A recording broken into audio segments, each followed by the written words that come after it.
Bismillahirrahmanirrahim. Assalamualaikum warahmatullahi wabarakatuh.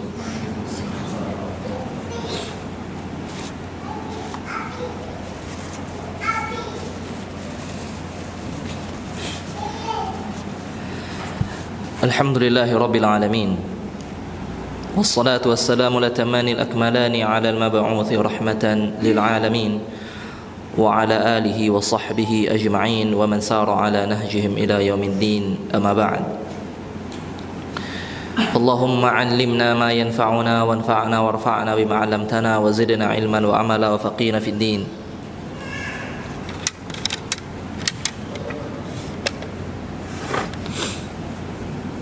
Hadirin ikhwati wa akhwati fillah, kaum muslimin dan muslimat yang semoga kita semuanya dicintai dan diridhai oleh Allah Subhanahu wa taala. Kita bersyukur kepada Allah atas izinnya pada malam hari ini kita bisa berkumpul di salah satu rumahnya yang kita cintai ini. Kita bersyukur kepada Allah Subhanahu wa taala atas segala nikmat yang Allah berikan, terutama nikmat hidayah dan nikmat kesempatan, sehingga pada malam hari ini kita masih bisa untuk mendekat kepada Allah Subhanahu wa taala, mencari keridhaannya, mengenal Allah Subhanahu wa taala lebih jauh lagi dengan cara mengaji, dengan cara menuntut ilmu. Setelah aktivitas dunia yang melelahkan kita butuh untuk nasihat-nasihat agar kita bisa kembali mencas iman kita, memperkuat lagi iman kita, sama-sama mencari arti dari kehidupan ini yang sebenarnya, menguatkan langkah kita untuk bisa kita berjalan bersama menuju Allah Subhanahu wa taala. Kemudian salat dan salam tentunya tidak lupa untuk kita doakan kepada suri tauladan kita, yaitu baginda Nabi Muhammad sallallahu alaihi wasallam, dan semoga salat dan salam tersebut juga Allah limpahkan kepada keluarga beliau, para sahabat, begitu pula para pengikut beliau sampai akhir zaman nanti. Jamaah yang dimuliakan Allah Subhanahu wa taala, pada malam hari ini kita akan melanjutkan kajian kita membahas tentang amalan-amalan hati, merujuk kepada kitab A'malul Qulub li Syekh Khalid As-Sabat hafizahullahu taala wa ra'ahu, yang mana sebelumnya kita sudah membahas tentang amalan hati yang kedua, yaitu apa? Tafakkur, ya, merenung. Dan sebelum kita masuk ke amalan hati yang ketiga, ya, maka sebuah nasihat saja, ya, kita perlu untuk ada waktu, ya, untuk merenung tersebut. Kita perlu ada waktu untuk tadabbur agar kita bisa mencapai level berikutnya dari bentuk diri kita. Ya, kalau seandainya semua waktu kita 24 jam dihabiskan dengan orang-orang, ya, tidak ada waktu untuk sekedar berhenti sejenak dari segala aktivitas lalu merenung akan atau mencari makna, ya, dari kehidupan ini yang sebenarnya, tidak ada waktu untuk memperhatikan sekitar kita, mengamati alam ciptaan Allah Subhanahu wa taala, mengamati dan merenungi segala firman-firman Allah Subhanahu wa taala, maka kita tidak akan pernah bergerak dari tempat kita yang sekarang. Ya, maka kita butuh waktu sejenak, ya, untuk berhenti dari segala aktivitas lalu merenungkan dan mengamati ciptaan-ciptaan Allah Subhanahu wa taala dalam proses menambah keimanan kita. Kemudian jemaah rahimakumullah, pada malam hari ini kita akan masuk ke amalan hati yang berikutnya, yaitu tentang khusyuk. Ya, tentang khusyuk yang merupakan sifat mulia yang dimiliki oleh para nabi, sifat mulia yang dimiliki oleh orang-orang saleh, sifat yang dimiliki orang-orang yang sudah mencapai tingkat siddiqin dan muqarrabin, orang-orang yang sudah tunduk hatinya kepada Allah Subhanahu wa taala. Karena khusyuk itu adalah sebuah kondisi di mana rasa takut kepada Allah Subhanahu wa taala sudah menghujam kuat dalam hati kita, sehingga tampak pada segala aktivitas kita, tampak pada segala anggota tubuh kita. Nah, itulah kekhusyuan, ketundukan kepada Allah Subhanahu wa taala. Di sini Syekh Khalid As-Sabat rahimahullah atau hafizahullah, semoga Allah menjaga beliau. Beliau membawakan definisi untuk khusyuk. Karena khusyuk ini adalah kata yang masyhur ya, kata yang sering terdengar. Akan tetapi kita terlalu sempit membawakan makna dari khusyuk. Kalau membahas khusyuk maka teringat oleh kita ibadah apa? Salat. Khusyuk salat gitu. Tidak pada ibadah-ibadah lainnya dan tidak pada kehidupan kita. Padahal sejatinya khusyuk itu tidak hanya menyangkut dalam ibadah, walaupun awalnya dia berasal dari ibadah. Tapi khusyuk itu juga akan berkaitan dengan kehidupan kita, karena sejatinya kehidupan kita semuanya dari awal sampai akhir adalah bentuk peribadahan kepada Allah Subhanahu wa taala. Maka khusyuk ini disebutkan di sini bahwasanya khusyuk itu artinya secara bahasa adalah tenang, sukun, ya, ketenangan. At-tadarru', khusyuk itu adalah at-tadarru', merendahkan diri. Sehingga dari sinilah diambil kata khusyuk lalu dijadikan istilah dalam syariat kita, ya. Dan Allah katakan, Allah puji ya orang-orang khusyuk ini dalam Al-Qur'an. Allah katakan qad aflahal mu'minun alladzina hum fi salatihim khashi'un. Sukses ya, orang-orang beriman yang sukses. Telah sukses orang-orang yang beriman. Apa ciri-ciri orang beriman? Alladzina hum fi salatihim khashi'un. Yaitu orang yang ketika salat dia khusyuk. Dia tenang di situ. Al-Imam Ibnu Rajab rahimahullah mengatakan aslul khusyuk huwa linul qalbi wa riqqatuhu wa sukunuhu. Bahwasanya dasar dari khusyuk itu adalah kelembutan dan ketenangan hati. Wa khudu'uhu wa inkisaruhu. Ya, bagaimana hati itu tunduk di hadapan Allah Subhanahu wa taala. Ya.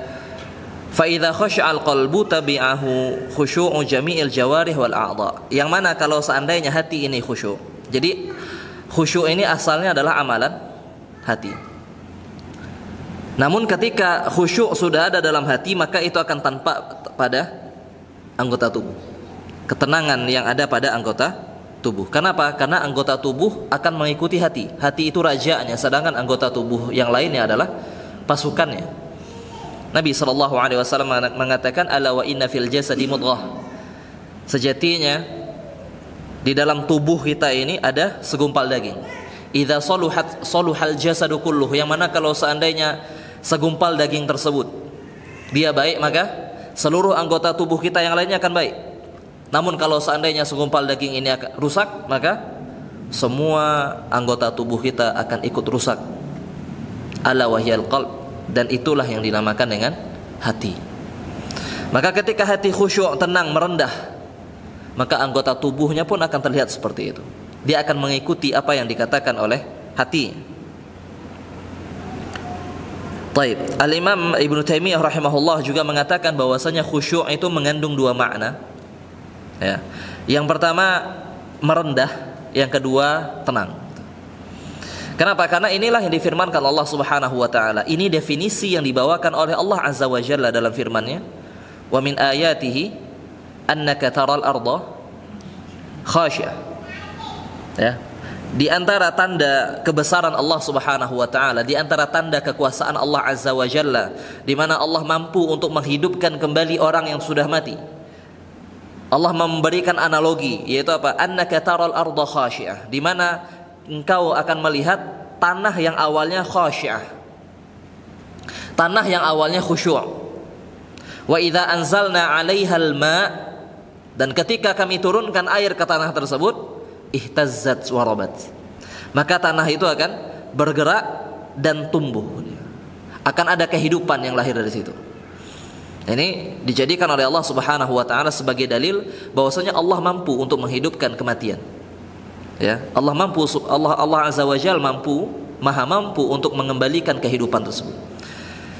Di sini Ibnu Taimiyah mengambil makna dari apa? Ketika Allah katakan sebuah tanah itu awalnya khusyuk, Kemudian ketika diturunkan air maka hilang khusyuknya. Maka tanah itu menjadi ihtazzat warabat, bergerak dia, lalu dia tumbuh.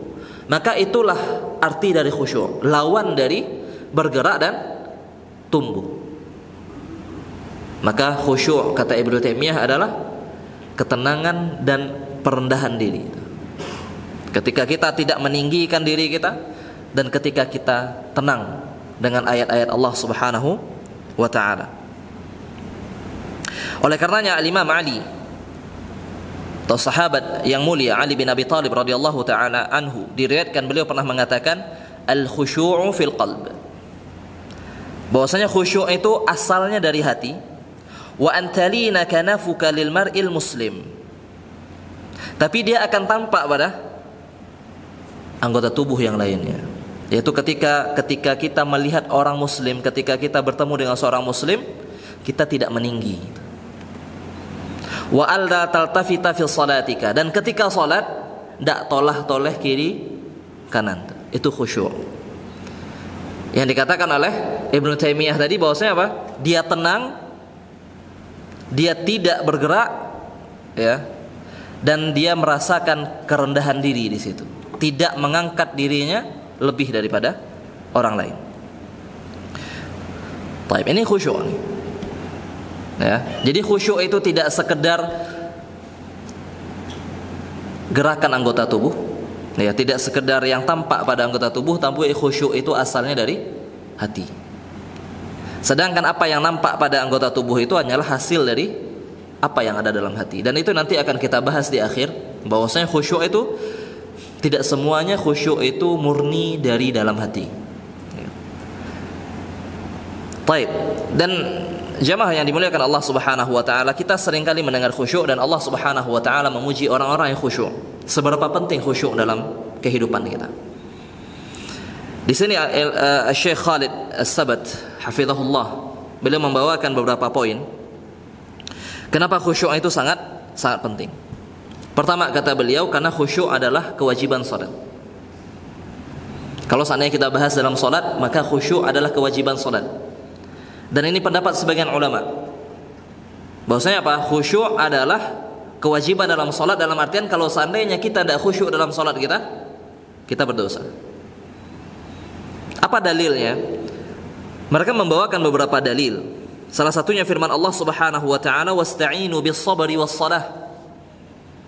Minta tolonglah kepada Allah Subhanahu wa taala dalam menghadapi kesulitan dalam hidup kita ini dengan cara apa? Pertama, sabar, yang kedua, salat. Kemudian Allah mengatakan wa innaha lakabiratun illa 'alal khashi'in. Dan salat itu akan berat dilakukan kecuali orang-orang yang khusyuk. Kecuali orang-orang yang khusyuk. Sedangkan salat ini adalah rukun Islam yang kedua.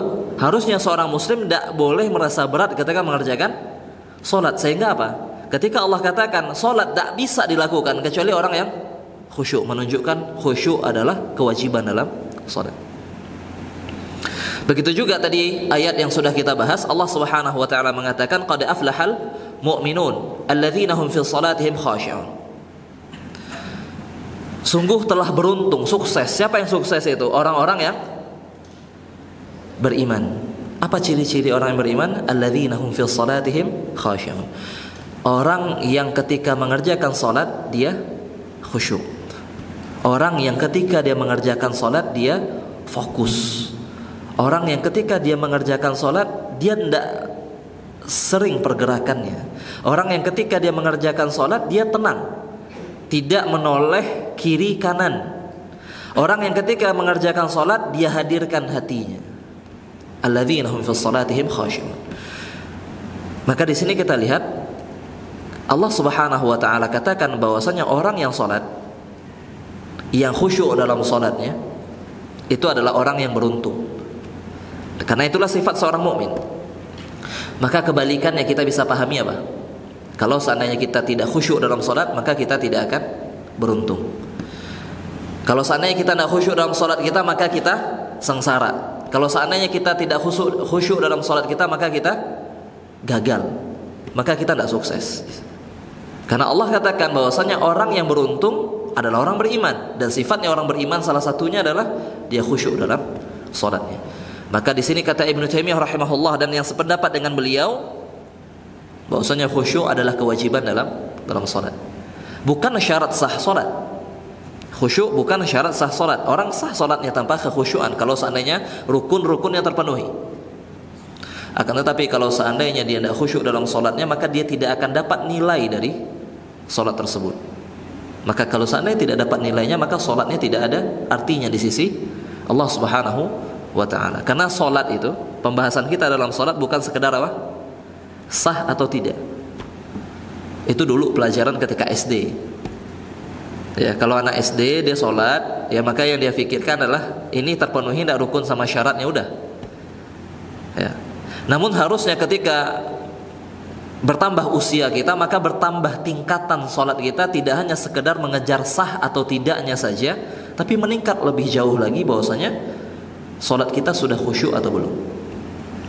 Karena kita tahu bahwasanya amalan yang pertama kali ditanya oleh Allah Subhanahu wa taala adalah salat. Awwalu ma yuhasabu bihil 'abdu yaumal qiyamati salatu.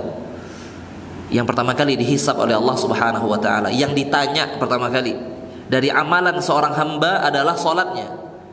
Kalau seandainya salatnya sudah baik, maka itu sudah menjadi pertanda amalan yang lainnya pun baik. Dan kalau seandainya salatnya saja sudah bermasalah, apalagi amalan yang lainnya. Makanya orang yang salatnya khusyuk, kata Allah Subhanahu wa taala, innas salata tanha 'anil fahsya'i wal munkar. Sesungguhnya salat itu bisa membuat seseorang terjaga, terhalangi dari perbuatan fahsya, perbuatan dosa-dosa besar dan kemungkaran yang lainnya. Makanya jangan sampai ada yang bertanya, ya. Dan ini sering kan, membuat kita bingung. Ada orang yang sholat tapi dosanya jalan. Ya, ada orang yang sholat mabuknya oke, terus tuh. Gitu. Yang penting sholat. Maka ada perkataan orang pernah lewat gitu ya. Dia mengatakan nakal itu pilihan, tapi sholat itu kewajiban. Masya Allah. Dan itu banyak pujian itu. Ya, netizen banyak sekali memuji, Masya Allah, ini orang bagus sekali. Ya, dia nakal gitu. Dia melakukan dosa besar itu pilihan dia gitu. Cuma sholat tidak boleh ditinggal. Gitu. Dari sisi tidak meninggalkan sholatnya itu hal yang baik. Gitu. Cuma jadi pertanyaannya adalah mengapa dia masih bisa mengerjakan dosa-dosa besar itu dengan tenang? Kita tidak katakan bahwasanya orang soleh itu tidak pernah mengerjakan dosa besar. Orang soleh itu mungkin sekali untuk jatuh dalam dosa besar. Tapi yang membuat berbeda orang soleh dengan orang yang tidak soleh adalah orang soleh ketika jatuh dalam dosa besar dia ingin segera kembali kepada Allah. Sedangkan orang yang tidak soleh, kata Ibnu Mas'ud radhiyallahu anhu, ketika dia melakukan dosa maka seperti lalat yang nempel di hidungnya, kemudian dia kibas tangannya seperti ini saja lalu pergi. Tidak dia pedulikan. Yang jadi pertanyaan, mengapa ada orang yang sholat tapi santai melakukan dosa-dosa, bahkan itu dosa besar? Maka jawabannya adalah bahwasanya sholatnya yang perlu dipertanyakan. Harusnya sholat itu membuat seorang apa? Tunduk kepada Allah Subhanahu wa ta'ala. Itu kekhusyuan. Kekhusyuan itu yang belum kita dapatkan. Kekhusyuan itu yang belum kita rasakan. Baik. Itu yang pertama, poin pertama, mengapa khusyuk itu penting? Karena dia adalah kewajiban dalam sholat dan ibadah-ibadah lainnya.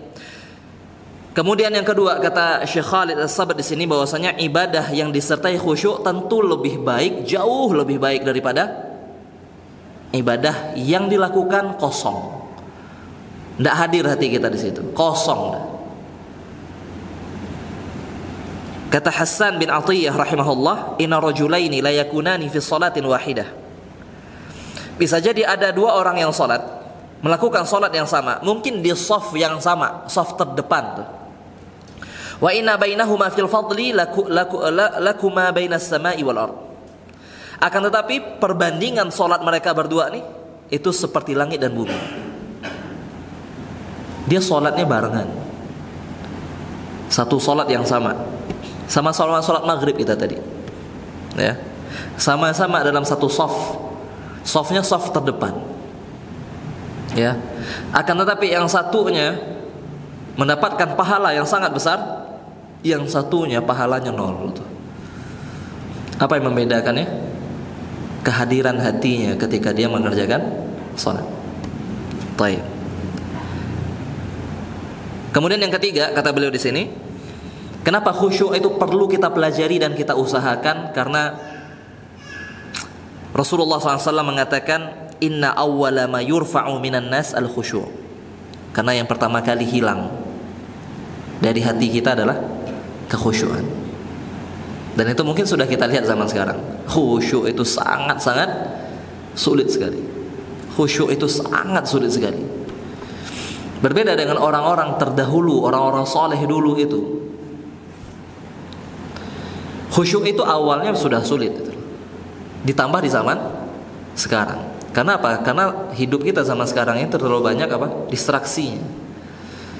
Ya, kita mudah terdistract ya dengan hal-hal. Jangan dalam sholat, dalam kerjaan, dalam kuliah juga. Dalam kuliah, lagi dengerin dosen kuliah, tangan masih buka HP kan? Gitu. Tangan masih buka HP pas di kelas misalnya, pasti kelas. Masih balas WA tuh. Dan sebagainya. Di kerjaan ketika sedang bekerja terdistract gitu. Mudah terganggu gitu. Mudah terganggu. Itu zaman sekarang memang zaman ini membuat seseorang tidak bisa fokus. Apalagi dalam masalah ibadah gitu. Di luar ibadah saja yang setannya itu tidak terlalu mengganggu kita sudah seperti itu. Apalagi ketika sholat yang Nabi SAW ceritakan, ketika azan dikumandangkan setan lari. Hatta yakhruju minhu durat, sampai apa? Terkentut-kentut dia. Tapi kentutnya gaib ya, kita nggak dengar tuh. Nah, kentutnya gaib. Yang mana di sesama mereka dia dengar tuh. Ya. Saking takutnya mereka dan mereka lari. Ketika selesai azan dia datang lagi. Ketika iqamah dikumandangkan, dia kabur lagi. Ketika iqamah selesai dia datang lagi. Lalu dia mengatakan uzkur kada, uzkur kada, uzkur kada. Ingat ini, ingat ini, ingat ini, ingat ini. Teringat oleh kita. Ya, teringat banyak hal di kepala gitu. Sehingga ketika mulai Allahu Akbar, tangan kita akan bergerak ke saku kadang. Kunci motor sudah ada belum? Ya, kunci rumah di mana tadi? Gitu. Sebelum sholat nggak mikir, gitu. Pas sholatnya ingat tuh semua. Ya, pas sholat. Besok ada tugas apa? Itu enggak tuh. Padahal pas nongkrong sama teman tuh udah ingat. Tapi ketika Allahu Akbar, langsung ingat besok tugas. Oh ya Allah, besok dosen ini lagi, ya Allah, killer banget tuh dosen itu. Ya, besok ada ujian. Wah, besok giliran saya presentasi nih. Ingat semua gitu. Wah, nanti malam ada janji main futsal nih. Nah, nanti kayaknya lawannya ini. Atau nanti malam ada pertandingan bola nih. Indonesia vs apa? Nah, langsung review apa? Pertandingan sebelumnya. Ini kayaknya kalau seandainya ini masih jadi penyerang kayaknya nggak bisa nih. Ya, banyak hal yang terfikirkan ketika sholat ya. Sampai kapan? Sampai ketika imam mengatakan assalamualaikum warahmatullahi wabarakatuh, lagi sholat ya. Dan jangan dikira itu hanya dalam masalah dunia, masalah akhirat pun muncul. Maka kata Imam Ibnul Jauzi rahimahullahu taala, adalah salah satu bentuk talbis iblis, tipu daya iblis. Membuat kita apa? Membuat kita merasa bahwasanya ini hal yang baik padahal itu sesuatu yang buruk. Tablis iblisnya para ulama, kata beliau, adalah ketika mereka sholat yang mereka fikirkan masalah fikih. Debat fikihnya itu ketika sholat. Oh, ini adalah hal yang dihalalkan oleh Allah. Apa dalilnya? Keluar tuh semua. Oh enggak, ada juga ulama yang melarangnya. Apa dalilnya ulama? Dia murojaah. Hal yang baik harusnya, akan tetapi dia lakukan ketika tidak dalam kondisi yang tepat. Bukan dalam kondisi yang pas. Ketika kita orang sholat lalu kita mikirkan dalil yang lain ya. Harusnya itu menjadi apa? Kondisi di mana kita merasa kita sedang berada di hadapan Allah Subhanahu wa taala. Sedang mengadu, sedang merendahkan diri di hadapan Allah. Jangan mikir yang lain. Harusnya seperti itu. Baik, ya. Maka kenapa ini harus menjadi sesuatu yang kita usahakan? Karena Nabi SAW katakan tandanya sudah berada di akhir zaman nih. Yang pertama kali diangkat oleh Allah Subhanahu wa taala di tengah manusia adalah kekhusyuan. Sehingga banyak di antara kita salat tapi tidak ada lagi kekhusyuan. Kita menjalani kehidupan kita tanpa kekhusyuan, mudah sekali kita hilang fokusnya.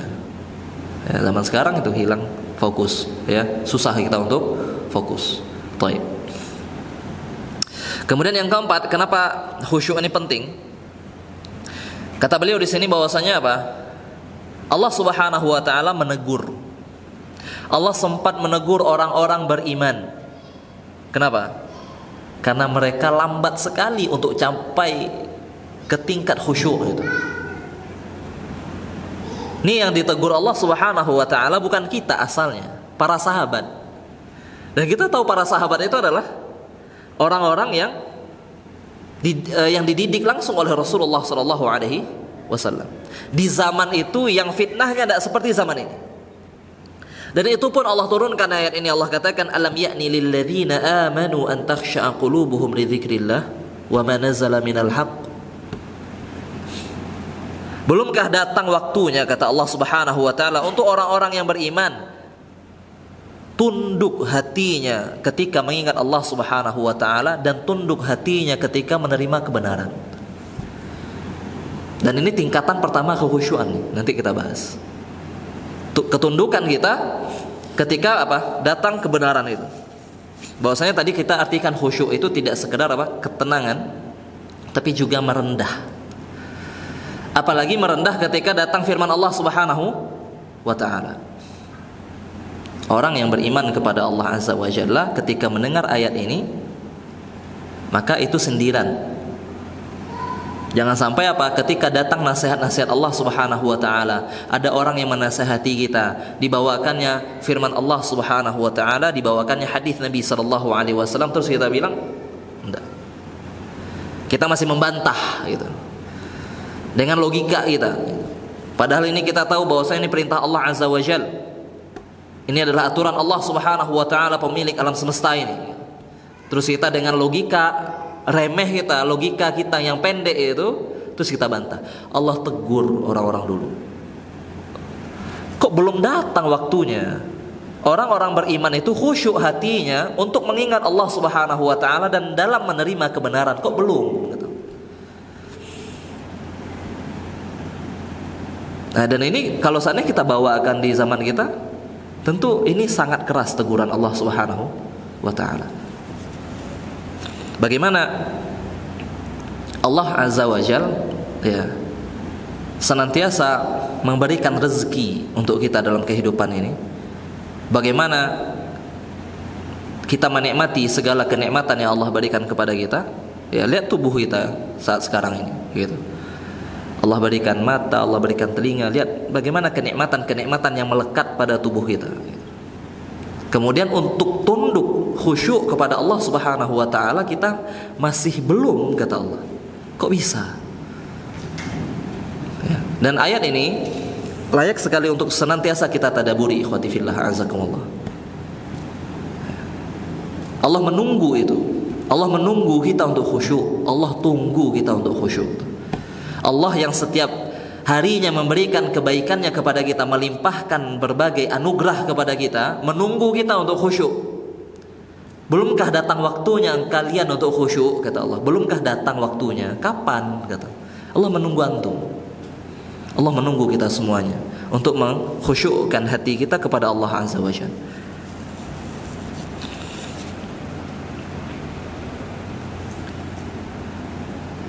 Dan lihat bagaimana ayat setelahnya. Bagaimana firman Allah setelahnya, Allah katakan wala yakunu kalladzina utul kitaba fatala alaihimul amadu faqasat qulubuhum. Jangan sampai apa? Hati itu kalau seandainya tidak kita latih untuk khusyuk itu. Di awal kan Allah tegur, ya, Allah sindir. Belumkah datang waktunya untuk kalian khusyuk mengingat Allah Subhanahu wa taala?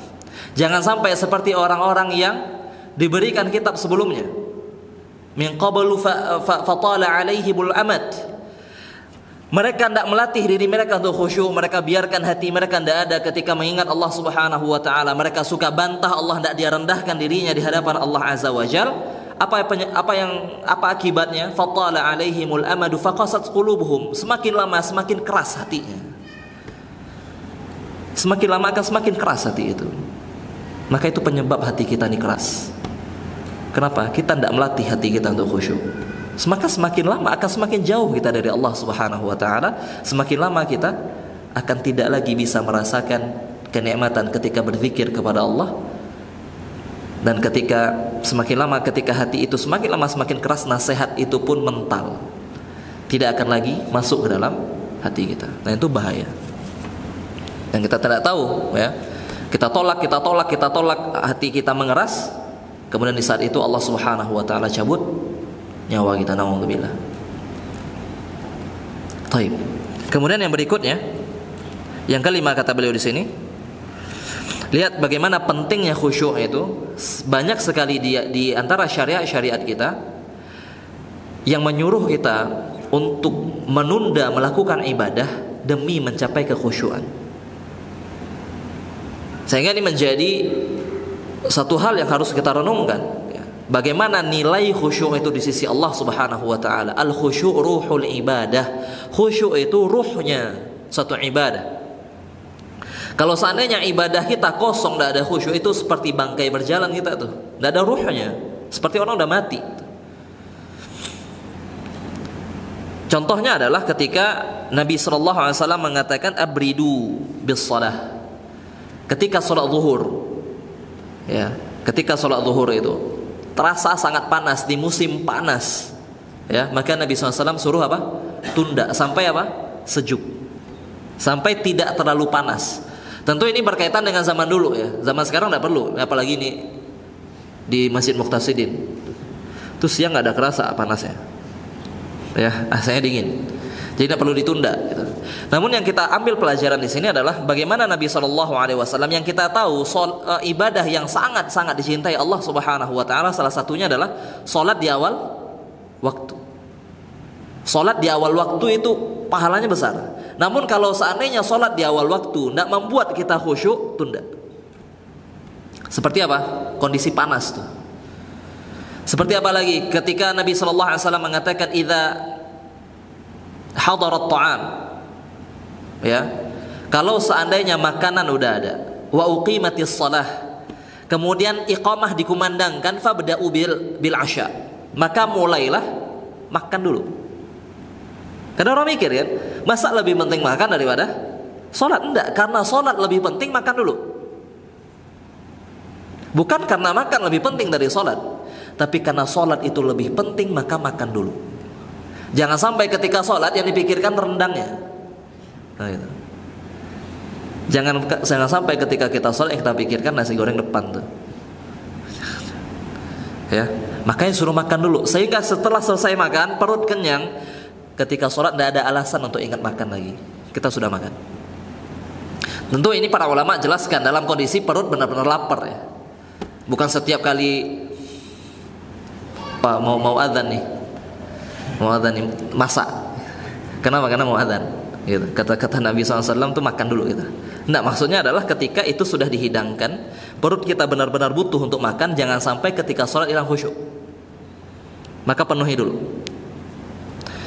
Begitu juga Nabi SAW mengatakan la salata bihadratit ta'ami wala wa huwa yudafi'uhu al-akhbathan. Jangan sampai kita salat, tidak ada salat, kata Nabi SAW, jangan ada yang salat dalam keadaan dia nahan buang air kecil, buang air besar. Jangan pula ketika makanan sudah dihidangkan, makan dulu, buang air kecil dulu, buang air besar dulu. Agar apa? Agar jangan sampai ketika salat emosi sama imam. Ya, emosi sama imam, apalagi di rakaat terakhir tasyahud akhir. Ya, wah itu dia udah tahan-tahan sekali, ya, biar nggak keluar, mohon maaf, kentutnya, gitu. Wah, tapi lama imamnya tasyahudnya, panjang doa imamnya, gitu. Wah, itu dia emosi sekali sama imamnya itu. Ini imam kurang ajar. Ya. Karena apa? Nanggung, kata dia. Ini tinggal salam nih, selesai gitu loh. Masa tak batalin? Nah, itu pikiran kita kan seperti itu. Kenapa? Yang kita kejar adalah pembebasan kewajiban. Kita sholat itu sekedar apa? Bebas kewajiban, hilang tanggungan, tidur enak. Tapi tidak dalam aturan syariat kita sebenarnya. Sholat itu adalah kenikmatan, harusnya seperti itu. Tapi kita kan seringkalinya apa? Merasa itu beban, sehingga sholat loss gitu kan, lapang rasanya ketika selesai sholat. alhamdulillah selesai sholat. Kalau seandainya kita bandingkan keadaan kita sekarang dengan Nabi SAW, bagaimana beliau itu dalam kondisi apapun, dalam kondisi beliau cukup ataupun sedang kekurangan, bagaimana beliau tenang. Kenapa? Karena kata Nabi SAW, wa ju'ilat qurratu aini fi shalah. Karena apa? Kesejukan hatiku, ketenangan hatiku, kenyamanan hatiku itu ketika sholat. Jadi apapun keadaan yang menimpa beliau, selama beliau masih bisa sholat, beliau tenang. Maka kata beliau kepada Bilal bin Rabah, ya Bilal, arihna bis shalah. Wahai Bilal, istirahatkan kita dengan mengerjakan sholat. Ayo adzan, ayo qomat. Kenapa? Karena kita pengen istirahat. Ya, pengen istirahat dalam artian apa? Ayo sholat, di sholat itu kita istirahat. Itu istirahatnya. Karena itu kenyamanan beliau alaihi salatu wassalam. Sedangkan kita sekarang, arihna anis shalah. Cepat-cepat kerjakan sholat, biar habis itu kita istirahat. Dahulu Nabi SAW memberikan pesan kepada Bilal bin Rabah, cepat kumandangkan sholat. Kenapa? Dunia ini udah capek kita, udah terlalu banyak membuat kita mumet. Maka ayo qomah, iqamah, ya, biar kita bisa istirahat dalam sholat. Oh, wajib. Udah sampai situ belum jauh gitu kan. Kita sholat tuh azab, sholat tuh masih azab gitu.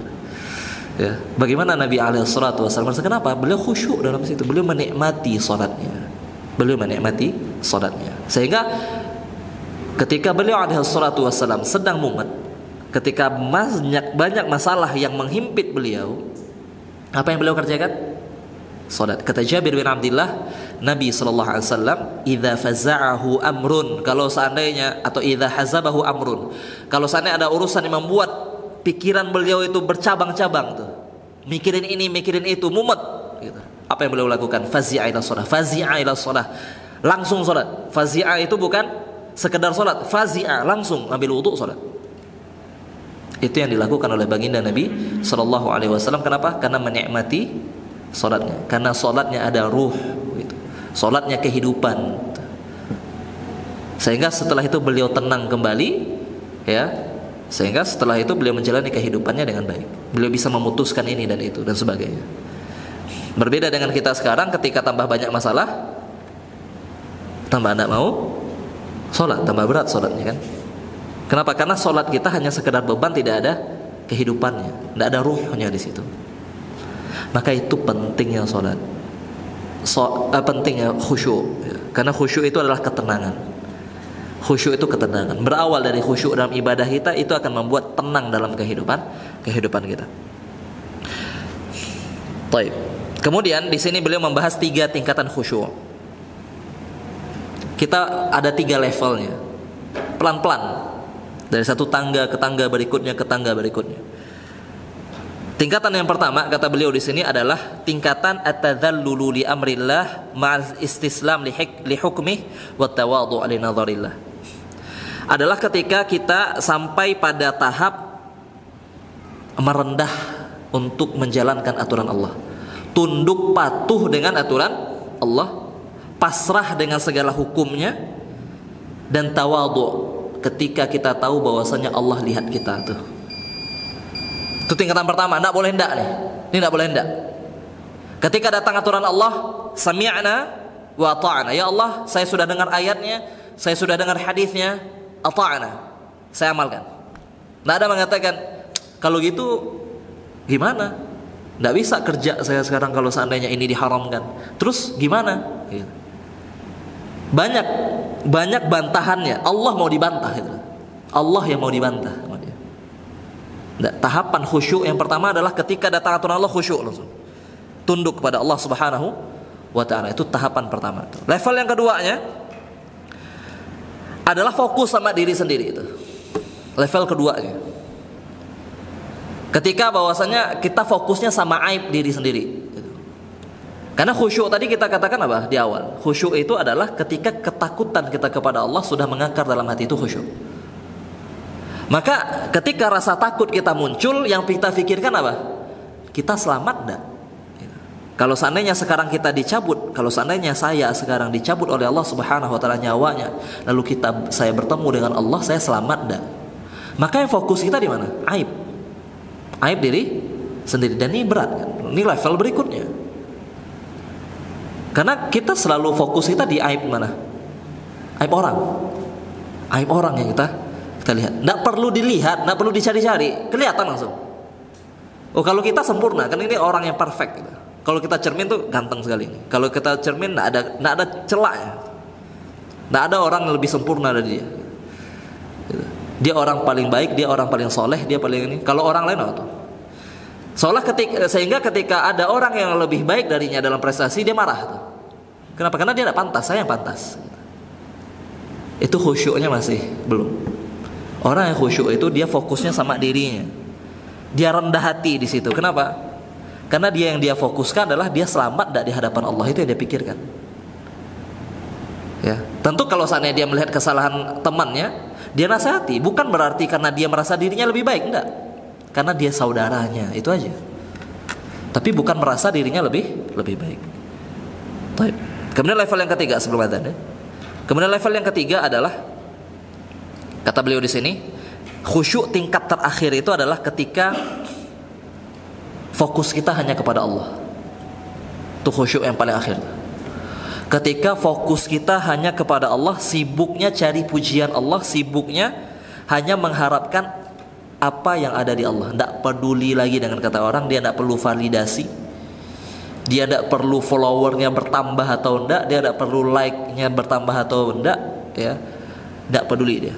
Yang dia inginkan hanyalah Allah cinta sama dia. Yang dia pedulikan hanyalah Allah. Kalau lihat dia sedang melakukan sesuatu yang dicintai Allah, udah fokusnya di situ. Kehidupannya hanya fokus pada Allah Subhanahu wa ta'ala. Ini bukan berarti orang yang sampai tingkat ini dia meninggalkan dunia udah kayak sufi, enggak. Orang yang seperti ini dalam artian apa? Menjadikan dunia ini semuanya, aktivitasnya itu tunggangan untuk mendekat kepada Allah. Nggak ada hubungannya dengan kaya atau miskin, enggak. Ini tingkatan zuhud. Itu tingkatan zuhud. Yang ketika dunia itu dia jadikan sebagai alat capai akhirat, udah sampai situ. Baik dia orang kaya, walaupun dia orang kaya, nggak ada hubungan dengan kekayaannya. Tapi bagaimana ketika hati itu semuanya untuk akhirat, bagaimana hati itu semuanya untuk Allah Subhanahu wa ta'ala. Ini tingkatan khusyuk yang paling tinggi. Itulah yang membuat Nabi SAW ketika sholat itu bahagia. Ketika masalah dunia terlalu mumet, yang beliau lakukan adalah sholat, ya, bertemu dengan kekasihnya, bertemu dengan Allah Subhanahu wa ta'ala. Baik, adzan dulu, fadhal.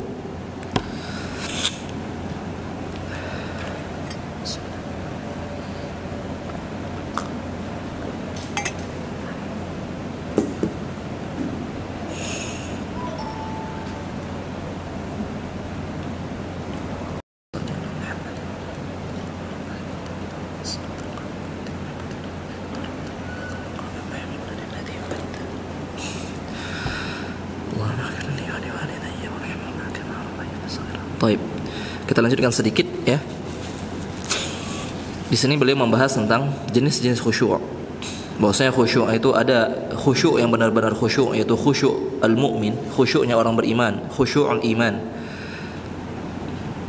yaitu khusyuk yang sejak tadi kita bahas.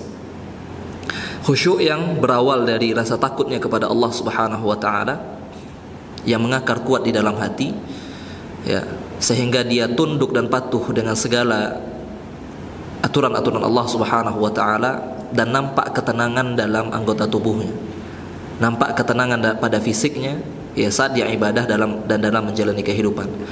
Orang yang khusyuk adalah orang yang fokusnya hanya kepada Allah Subhanahu wa ta'ala, dan bagaimana dia bisa selamat ketika dia bertemu Allah Azza wa Jalla. Itu khusyuk iman. Khusyuk yang menimbulkan rasa malu kalau seandainya dilihat Allah sedang bermaksiat, malu ketika kita salat bertemu dengan Allah Subhanahu wa ta'ala, tapi kita sedang memikirkan yang lainnya, padahal kita sedang berada di hadapan Allah Subhanahu wa ta'ala. Padahal kalau seandainya kita bertemu dengan pejabat tuh, kalau seandainya kita misalnya antum ada janji sama presiden, kejauhan ya, ketinggian, turun dikit, ketemu sultan, antum kalau ketemu sultan mikir yang lain. Berdiri dulu dengan sultan tuh seolah apa yang dikatakan dia tuh kita perhatikan gitu. Tapi ketika kita berdiri di hadapan Allah Subhanahu wa taala, langsung ruh kita melayang terbang di luar masjid, terbang ke kemanapun yang ada di kota Jogja, ke Malioboro ini terbang. Ya. Itu khusyu'ul iman, khusyuk orang yang sebenarnya. Ada khusyu'un nifaq, khusyuk kemunafikan. Hatinya tidak khusyuk sebenarnya, namun dibuat-buat seakan-akan dia orang yang khusyuk, dipaksakan seolah tampak khusyuk gitu. Ya, dari gaya jalannya ketika dia ngomong itu, ya Allah, dia bilang, wah, dibuat-buat. Ketika jalannya itu kayak orang sakit ya, kayak orang sakit, menunjukkan dia merasa bahwasanya itu adalah kekhusyuan. Kata para ulama dahulu, mereka mengatakan ista'idzu billahi min khusyu'in nifaq. Dari sini kita tahu bahwasanya tidak semua orang yang nampak khusyuk dia khusyuk. Maka hati-hati. Berlindunglah kepada Allah Subhanahu wa taala dari khusyuk kemunafikan. Maka ditanyakan, apa itu khusyuk kemunafikan? Beliau menjawab, antaral jasada khasyi'ah. Ketika engkau melihat bahwasanya jasadmu khusyuk, wal qalba laisa bi khasyi'. Tapi hatimu tidak khusyuk, hatimu kemana-mana, hatimu tidak tenang. Baik. Imam Al-Qayyim rahimahullah juga mengatakan, membahas tentang tangisan, dan ini juga bisa kita bawakan kepada khusyuk. Beliau mengatakan tangisan itu, ada tangisan yang benar-benar karena rasa takut kepada Allah Subhanahu wa taala lalu dia mengalir, ada bukaun nifaq, ada tangisan kemunafikan. Yaitu apa? Antadma'al ain, ketika mata mengalirkan air mata, wal qalba qasin, tapi hatinya keras. Fayudhiru sahibuhul khusyu' wa huwa min aqsan nasi qalban. Pelakunya, orangnya itu pura-pura nangis, ya Allah. Ketika doa tuh mabit ya. Apa mabit apa? Udah enggak tahu tuh mabit ya. Malam bina iman takwa ya. Muhasabah, dimatiin lampu gitu ya. Terus ustadznya berdoa, semua menangis tuh. Enggak tahu apa yang dia tangisi gitu. Kalau seandainya memang karena rasa takut kepada Allah, itu khusyu'ul iman. Tapi ada orang sengaja buat-buat supaya apa? Enggak malu sama temannya, orang yang nangis kok saya enggak gitu. Ya, atau agar orang mengira dia orang soleh. Dia buat-buat tangisan dalam doanya agar orang-orang mengira, wah ini ustadznya, masya Allah. Ini orang yang takut pada Allah, orang yang tahapan orang-orang soleh itu. Sehingga ketika dia berzikir dia menangis, ya Allah, astagfirullah. Dia buat-buat, bukan sesuatu apa yang alami gitu. Bahkan ulama dulu ketika mereka menangis karena mereka tidak tahan, apa yang mereka lakukan? Mereka pura-pura menutup wajahnya lalu mengatakan ma'aksa zukam, katanya. Kata-kata mereka ma'asyadda zukam. Wah, flunya tambah berat nih, kata dia. Jadi suaranya memberat. Jadi bukan karena nangis ya. Jangan sampai orang ngira ini tangisan itu. Padahal dia nangis, tapi dia ngira, wah tambah berat flunya, dia bilang. Kayak gitu. Orang sekarang tidak ada sebenarnya keinginannya untuk menangis, tapi dia paksa tuh. Maka ini tangisan kemunafikan, khusyuk kemunafikan. Namun para ulama mengatakan ini boleh kapan? Kalau seandainya kita latihan untuk khusyuk, itu boleh, tapi jangan depan orang lain, sendiri. Umar bin Khattab mengatakan, ibuku ala anfusikum, tangisi diri kalian. Fa illam taqdiru fatabakau. Kalau seandainya kalian tidak mampu untuk menangis karena takut kepada Allah, pura-pura nangis, kata Umar. Tapi ini ketika sendirian, bukan agar dipuji orang lain, bukan. Tapi agar kita merasakan hanyut dalam zikir dan doa dan bacaan Quran kita. Latihan untuk khusyuk. Baik, kemudian yang terakhir kisah di sini dibawakan riwayat dari Aisyah radhiyallahu anha. Ketika Aisyah melihat orang yatamawatuna fi mishyatihim, orang yang ketika jalan dia bikin jalannya kayak orang enggak makan berapa hari itu, kayak khusyuk dia tuh. Tawadhu sekali jalannya, pelan gitu ya, jalan dia. Agar orang-orang mengira dia orang-orang soleh, orang-orang khusyuk, masya Allah. Tiapnya Allahu Akbar, jalan pelan gitu ya. Maka kata Aisyah apa? Orang tuh ngapain, kata Aisyah. Maka orang sekitar Aisyah mengatakan, nusak, duhai ibunda Aisyah, itu para ahli ibadah. Itu para ahli ibadah. Dengar kata itu apa kata Aisyah? Kana Umar bin Khattab radhiyallahu anhu. Dulu Umar, kata Aisyah, idza masya asra. Kalau jalan cepat. Umar tuh kalau jalan cepat, wa idza qala asma'. Kalau ngomong kedengeran, enggak ada di pelan-pelan. Ya Allah. Kenapa ini rasa takut pada Allah? Enggak ada di pelan-pelan, itu ngomong keras. Umar itu kalau ngomong keras, dengar sama orang. Wa idza daraba auja. Kalau dia mukul sakit gitu. Umar kayak gitu. Wa idza at'ama ashba' gitu. Ya. Kalau seandainya dia bagi makan sampai kenyang. Kalau beliau makan pun sampai kenyang, udah normal aja, gitu ya. Karena huwan nasik hakon, padahal dialah orang yang ahli ibadah sebenarnya. Siapa yang lakukan Umar? Nggak ada Umar kayak gitu. Ya, sama seperti orang yang mengaku-ngaku zuhud. Terus zuhud apa? Bajunya compang-camping, ya, dia terlihat sangat ini. Nggak seperti itu. Hati. Dan ketika beribadah kelihatan tenangnya. Ya, tidak lihat kanan kiri, tidak lihat ke atas, ya. Fokus dia ke tempat sujudnya, dia ingat Allah Subhanahu wa taala, itu khusyuk. Khusyuk itu di hati awalnya. Walaupun nanti akan nampak pada tubuhnya, bukan dibuat-buat jalannya seperti orang-orang lemah, orang-orang sakit. Ya, ketika makan dia makan sedikit saja, ya, biar apa? Zuhud gitu. Tidak seperti itu. Alami. Ya, khusyuk itu ada rasa takut yang tertanam dalam hati.